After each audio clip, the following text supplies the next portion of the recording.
सबसे पहले आपको एक पहेली दी हुई है, आपको इस पहेली को बूझना है और साथ ही साथ इसे कमेंट में बताना है कि इसका जवाब क्या है। भरी दोपहर छाँव घनेरी, रुक जाना दो घड़ी, तना है मोटा पेड़ पुराना, दाढ़ी उसकी बड़ी बड़ी। इसका जवाब क्या है आपने समझ गए होंगे। चलिए हमें आप कमेंट में आप बताइए। माहौल में कई नबातात मौजूद हैं और मुख्तलिफ वजूहात की बिना पर ये हमारे लिए मुफीद साबित होते हैं। यहाँ कुछ नाम दिए हैं, देखिए इसके पत्ते हम इस्तेमाल करते हैं। पान है, ढाक, मेथी, अडुलसा और कड़िया पात, जिसे हम कड़ी पत्ता भी कहते हैं। अब इसमें से आप बताइए कि आप किसके पत्ते इस्तेमाल करते हैं और वो क्यों हमारे लिए मुफीद हैं। जानदारों की ज़रूरतें माहौल से पूरी होती हैं। हवा, पानी, ग़िज़ा और मस्कन जैसी हमारी कई ज़रूरतें हैं, ये हमारी ज़रूरतें माहौल से पूरी होती हैं। तमाम जानदारों के लिए हवा, पानी, ग़िज़ा ज़रूरी होती है। माहौल ही से ये ज़रूरतें पूरी होती है, लेकिन हर किस्म के जानदारों की ज़रूरतों में फ़र्क होता है। दिन भर में चूहा जितना पानी पीता है, इतने पानी में हाथी की एक वक्त की प्यास भी नहीं बुझ सकती है।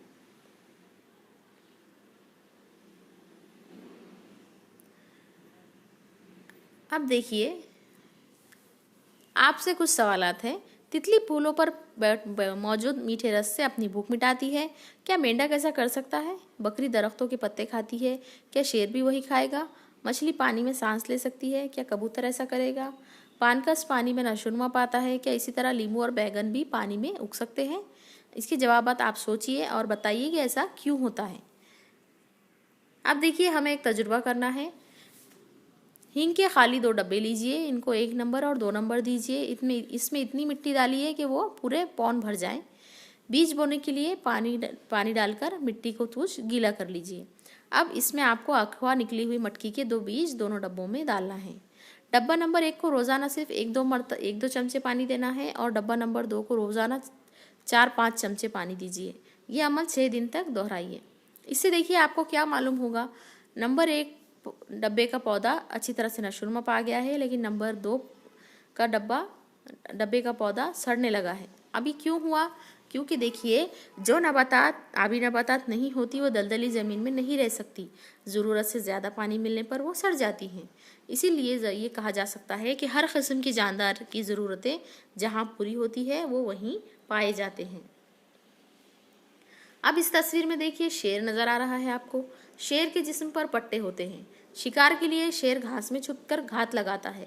शेर के जिस्म के पट्टों की वजह से शिकार को शेर का पता ही नहीं चलता, क्योंकि वो झाड़ियों में छुप जाता है। घास के खित्ते में हिरन, नीलगाय, जंगली गाय जैसे हैवानात होते हैं। भूख लगने पर शेर इन्हें खाकर अपना पेट भर सकता है। गर्मियों में भी ना सूखने वाले पनघट का करीब होना और इस इलाके में घनी झाड़ियाँ, ऊंची घास या पहाड़ी गार का होना भी ज़रूरी है, ताकि मस्कन के लिए शेर को ठिकाना मिल सके। यानी कि जहाँ पर पानी पाया जाता है और जहाँ पर घनी झाड़ियाँ और कोई गार, गुफा वगैरह होते हैं, वहाँ पर यकीनन शेर पाया जाता है। वो शेर का ठिकाना कहा जाता है। ये देखिए तस्वीर में शेर आपको दिखाई गया है। इंसान अपनी कुछ ज़रूरतें पूरी करने के लिए मुख्तलिफ जानवर पालता है। वो पालतू जानवरों से बेहद मोहब्बत करता है, उनकी अच्छी तरह से देखभाल करता है, उनको ग़िज़ा पानी देता है। जानवर बीमार हो जाएं तो उनका इलाज भी करवाता है। इन जानवरों से इंसान को भी कई चीज़ें हासिल होती हैं, मसलन दूध, गोश्त, अंडे, जैसी ग़िज़ाई अशिया जानवरों से इंसानों को हासिल होती हैं।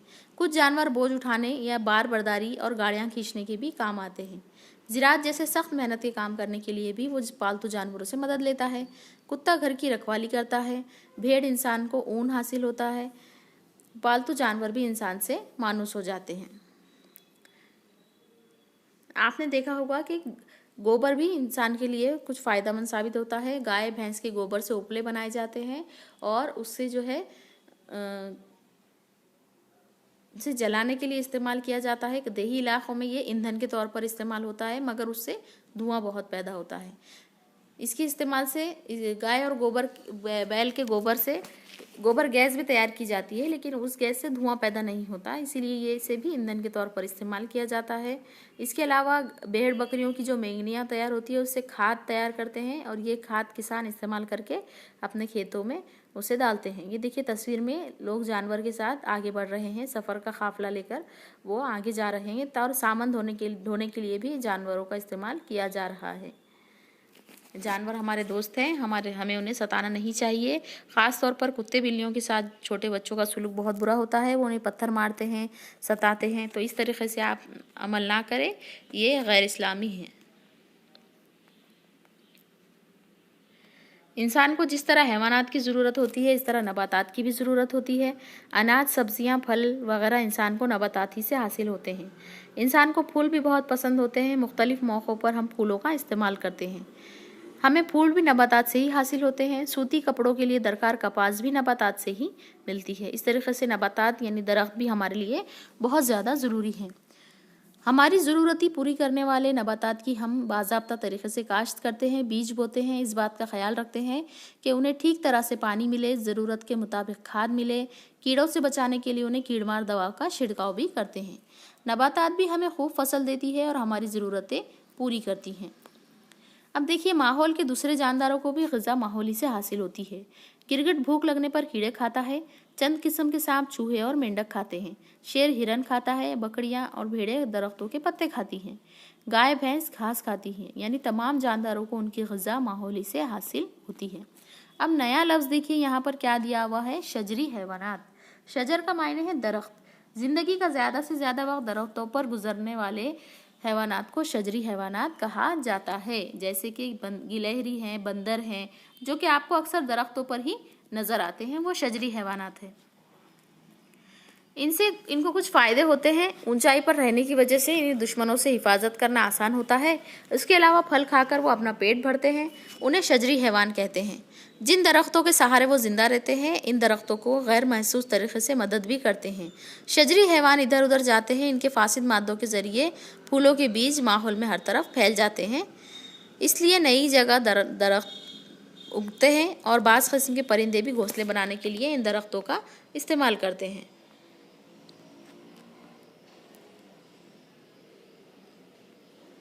अब देखिए, हमारे मुल्क में गर्मा, बारिश और सरमा जैसे मौसम होते हैं। गर्मा में हमें खूब गर्मी महसूस होती है। इस वक्त हम सूती कपड़े पहनते हैं, पानी भी ज़्यादा पीते हैं। बारिश के दिनों में बाहर जाते हुए भीगने से बचने के लिए छतरी का इस्तेमाल करते हैं। कुछ लोग रेनकोट भी इस्तेमाल करते हैं। और सरमा में सर्दी से बचने के लिए गर्म कपड़ों का इस्तेमाल करते हैं। जिस तरह इंसान पर तीनों मौसमों का असर होता है, इसी तरह दूसरे जानदारों पर भी असर होता है। जानदारों की दुनिया में मौसम के लिहाज से होने वाली तब्दीली हर साल हमें नजर आती है। सरमा के मौसम को पतझड़ का मौसम कहते हैं, क्योंकि सरमा में कई दरख्तों के पत्ते झड़ जाते हैं। जिन हैवानात के जिस्म पर बाल होते हैं, इनमें से अक्सर जिस्म के बाल घने होते जाते हैं, जिससे खुद ब खुद सर्दी से इनकी हिफाजत होती है। भेड़ों और कुछ किस्म की बकरियों और कुछ किस्म के खरगोशों में बालों का बढ़ना साफ नजर आता है। सर्दियों का मौसम शुरू होते ही आम के दरख्त पर फूल लगने लगते हैं और इसकी इब्तिदा होती है। इन फूलों को मोर या बोर कहा जाता है। यहाँ देखिए, आम के दरख्त पर इस तरीके से पहले फूल आते हैं। अब नया लफ्ज़ है कोम्पल। दरख्तों पर आने वाली नई पत्तियां, ये पत्तियां सुर्खी माइल होती हैं। बढ़ने के साथ साथ इनका रंग हरा हो जाता है। उन्हें कोम्पल कहा जाता है। अब देखिए, फरवरी का महीना ख़त्म होते होते सर्दी में कमी होने लगती है। मार्च महीना शुरू होते होते गर्मी महसूस होने लगती है। सरमा का मौसम ख़त्म होकर गर्मा का मौसम शुरू हो जाता है। तकरीबन उसी वक्त दरख्तों को कोंपलें फूटती हैं। जंगल में हर तरफ सुर्ख रंग की नर्म और नाजुक कोंपलें नज़र आती हैं। कोयल की सुरीली आवाज़ भी कई जगह पर सुनाई देती है। गर्मा के मौसम में बाज़ारों में आम, तरबूज बड़ी तादाद में दस्तयाब होते हैं। ये इन फलों का मौसम होता है। महाराष्ट्र में हर जगह आम के दरख्त है, लेकिन कोकन आम के लिए बहुत ज़्यादा मशहूर है। गर्मा के दौरान कोकन में आम के साथ साथ काजू की भी काश्त की जाती है। वो काजू का भी मौसम होता है। पहाड़ों की ढलवान पर हर तरफ काजू की झाड़ियों को लाल पीले बोंडे लगे हुए होते हैं। प्यारे बच्चों, देखिए यहाँ पर एक बात हम आपको बता दें कि काजू एक ऐसा फल है, ऐसा बीज है जिसका फल उसके ऊपर होता है। यानी कि ये काजू फल का बीज है जो कि फल के बाहर होता है। जिस तरीके से हम आम खाते हैं, आम की गुठली फल उस आम का बीज है, लेकिन वो उसके अंदर होता है। जाम में भी बीज होते हैं, वो उसके अंदर होते हैं। लेकिन काजू एक ऐसा बीज है जो फल के बाहर आपको हासिल होता है।